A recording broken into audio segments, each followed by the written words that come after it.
Vamos direto ao ponto. Hoje a gente vai mergulhar em um dos textos mais absurdamente influentes e formadores de toda a história humana, o capítulo 20 do livro de Êxodo. Na maior parte das vezes, a nossa tendência imediata é olhar para esse documento e ver apenas uma lista isolada de regras religiosas ou morais, né? Mas olha, o material de origem revela algo muito, mas muito mais profundo. Se a gente voltar no tempo, lá para o segundo milênio antes de Cristo, os 10 mandamentos, ou o Decálogo, eram literalmente os termos exatos de um tratado constitucional revolucionário. Foi uma quebra de paradigma gigantesca que definiu a fundação de uma sociedade inteiramente nova. Então, a nossa exploração de hoje vai desconstruir essas antigas palavras para entender o impacto colossal que elas tiveram no mundo antigo. Bom, o nosso roteiro hoje passa por 5 pontos bem claros. Primeiro, o Tratado de Suzerania. Depois, a ruptura com o passado. Em seguida, o tempo redefinido, seguido por o Código de Vizinhança e, para fechar, a geografia do sagrado. Vamos lá? Começando pela seção 1, o Tratado de Suzerania, um verdadeiro contrato de liberdade. Para a gente realmente entender a realidade sociopolítica do Antigo Oriente Próximo, pensa nesse detalhe incrível. A tradução literal do hebraico para o que a gente costuma chamar de 10 mandamentos não é mandamentos, mas sim 10 palavras. E por que isso importa? Porque nas culturas da Idade do Bronze, palavra era o termo técnico usado para as estipulações de uma aliança. Ou seja, o número 10 não era uma lista jogada ao acaso. Eram os 10 pilares centrais de um contrato jurídico internacional de verdade que estava dando forma a uma nova nação. Isso ilustra, de um jeito muito brilhante, a natureza desse texto. Existia um padrão na época, chamado Tratado de Suzerania, que era o modelo exato usado por grandes impérios antigos como os hititas e os assírios. E o capítulo de Êxodo segue essa mesma cartilha, mas com uma reviravolta. Ele não começa distribuindo regras e ordens do nada. Ele abre com um preâmbulo histórico. Eu sou o Senhor, teu Deus, que te tirei da terra do Egito. Isso é o protocolo purinho da época. O suzerano, o rei superior, primeiro apresenta quem ele é e os atos de graça que ele já fez pelo seu súdito, o vassalo. A obediência que vem depois é exigida com base nessa gratidão pela libertação. Agora, a coisa fica fascinante quando a gente compara as bases legais daquela época. Pensa no famosíssimo Código de Hammurabi, por exemplo. Qual era a função dele? Basicamente, manter o status quo e proteger uma hierarquia de classes super rígida, onde a nobreza tinha direitos que os servos nem podiam sonhar. O Decálogo inverte essa lógica de cabeça para baixo. A autoridade dele para criar leis não vem da necessidade de proteger os privilégios de uma elite. Ela vem direto de um ato de libertação. Essa era a constituição de um povo inteiro formado por ex-escravos. E mapear isso visualmente tira qualquer dúvida. A estrutura desses antigos tratados se encaixa que nem uma luva nos versos bíblicos. Lá no topo, a gente tem o preâmbulo, com o soberano declarando a sua identidade. Logo depois vem o prólogo histórico, estabelecendo a relação com base no resgate real lá do Egito, e aí sim chegam as estipulações, que são os 10 mandamentos em si, ditando os termos dessa lealdade toda. Isso é a formalização de que Israel não era só um monte de gente andando sem rumo, mas um povo oficial, respondendo diretamente a uma constituição real. Avançando para o nosso segundo ponto, ruptura com o passado. É aqui que o texto ataca a iconografia antiga. Imagina viver na Idade do Bronze. A teologia visual do Antigo Oriente, principalmente ali no Egito, girava em torno de um panteão de deuses que era gigante e super moldável. Todo mundo acreditava que as divindades habitavam a matéria física, contidas em estátuas e ídolos.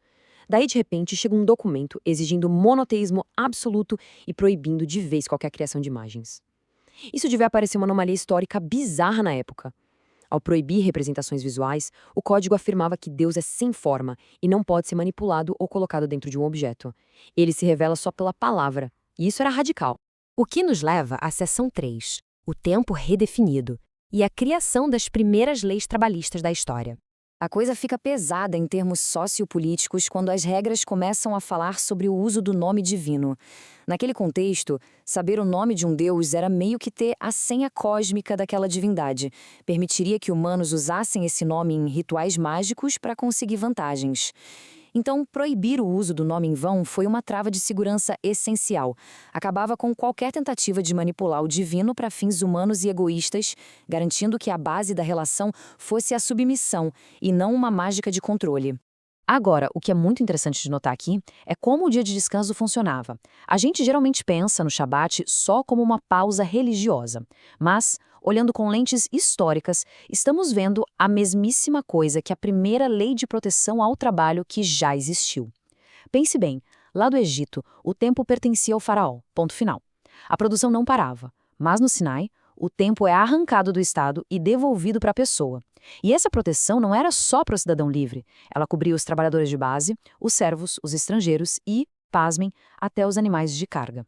Chegando na seção 4, o Código de Vizinhança, que lidava com a ética no deserto. Vale muito a pena a gente parar e refletir um pouco. Como é que se governa uma sociedade inteira, uma comunidade gigante e nômade, vagando pelo deserto, sem uma delegacia sequer, sem prisão, sem um sistema de tribunais complexo? Logística e socialmente falando, é um pesadelo absurdo. A solução encontrada nessas estipulações foi a praticidade extrema. As regras tinham que ser curtas, muito claras e inegociáveis. Leis contra assassinato, adultério, roubo e mentira não eram só altos ideais filosóficos, elas eram pura sobrevivência. Quando tem uma comunidade enorme caminhando lado a lado, no meio do nada, respeitar a vida e o que pertence ao outro é, literalmente, o único muro que impede o grupo de cair numa anarquia total. Mas o ponto crucial aqui é o tratamento que eles deram para o desejo. A estipulação final, o não cobiçar, é algo raríssimo. Ela age como uma lei psicológica e preventiva. Enquanto as outras legislações da época se contentavam em punir a ação visível depois do estrago feito, essa regra ia na raiz do problema, o desejo corrupto de ter o que não é seu. A sacada foi revolucionária, porque tratar a quebra interna do tratado com o mesmo peso da quebra externa impedia o crime antes mesmo de ele nascer na cabeça das pessoas. O que nos traz, enfim, a nossa quinta e última sessão. Geografia do Sagrado, a Teofania. Os relatos antigos narram como o texto termina com o povo aterrorizado diante da manifestação física de Deus, criando o que a gente pode chamar de geografia do medo. A cena no Monte Sinai é descrita com trovões e fogo, evidenciando uma incompatibilidade absoluta entre a santidade divina e a impureza humana. O povo ficou tão desesperado que pediu por um mediador urgentemente. E foi assim que a figura de alguém para ficar na fenda entre os dois lados acabou institucionalizando o papel permanente da mediação nessa cultura, com a figura de Moisés. E claro, o próprio espaço físico de adoração precisava de regras, o que gerou um contraste histórico incrível com o Egito. A gente sabe que os templos egípcios eram monumentais, enormes e super ostensivos, mas as regras aqui exigiam o oposto. Os altares deveriam ser simples, feitos de terra ou de pedras brutas, não esculpidas. E um fato histórico curioso é que escavações como as do antigo templo israelita lá em Arad mostram exatamente isso. Eles seguiram à risca essas medidas modestas.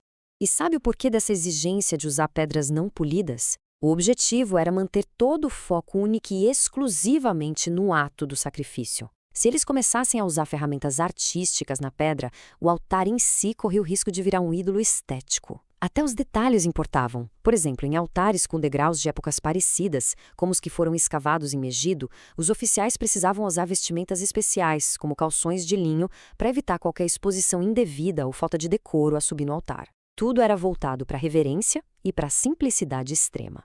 Para amarrar tudo isso, essa citação capta perfeitamente a essência desse texto milenar. Quando a gente enxerga o Êxodo e os 10 Mandamentos dentro do mundo real da Idade do Bronze, o poder da mensagem muda de figura. Não era uma lista de restrições para oprimir. Foi literalmente o primeiro passo para arrancar as pessoas do controle de deuses mágicos e governos tiranos, conectando a fé diretamente à ética social. E fica aqui a grande reflexão para a gente levar. Como a nossa sociedade hoje seria estruturada se a gente passasse a encarar esse tratado não apenas como história antiga, mas como a base verdadeira de uma cidadania livre? É muito para pensar, né? Fica o convite. Um abraço e até a nossa próxima exploração.